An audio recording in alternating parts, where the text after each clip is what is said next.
Hi అండి. ఇంట్లో ఏం బ్రేక్‌ఫాస్ట్ చేయాలో ఏది తోచనప్పుడు ఒక్కసారి అయితే ఈ క్రంచీ రవ్వ దోసని ట్రై చేయండి. అందుకు కావాల్సిన ఇంగ్రీడియెంట్స్ సన్నగా చాప్ చేసుకున్న ఆనియన్స్, కొత్తిమీర, కరివేపాకు, చిల్లీస్, అలాగే సన్నగా తురుముకున్న క్యారెట్ తురుముకి కొద్దిగా సాల్ట్ యాడ్ చేసి మిక్స్ చేసుకోవాలి.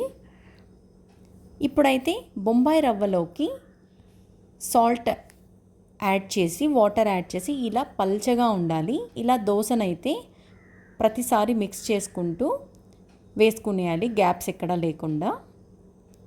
ఆ తర్వాత మనం ముందుగా మిక్స్ చేసుకున్న ఆ మిక్చర్ని కూడా దోశ పైన వేసేసి, ఇప్పుడు నేనైతే ఇక్కడ నెయ్యిని వేసుకుంటున్నాను. మీకు నెయ్యి ఇష్టం లేకపోతే ఆయిల్తో కూడా దోశనైతే కాల్చుకోవచ్చు. సో ఫ్లేమ్ని అడ్జస్ట్ చేసుకుంటూ అన్ని వైపులా కాలే విధంగా ఇలా రొటేట్ చేస్తూ కాల్చుకోవాలి. చివరిగా అయితే పప్పుల పొడిని వేసుకొని తింటే ఉంటుందండి. సూపర్ అంటే సూపర్. నచ్చితే సబ్స్క్రైబ్.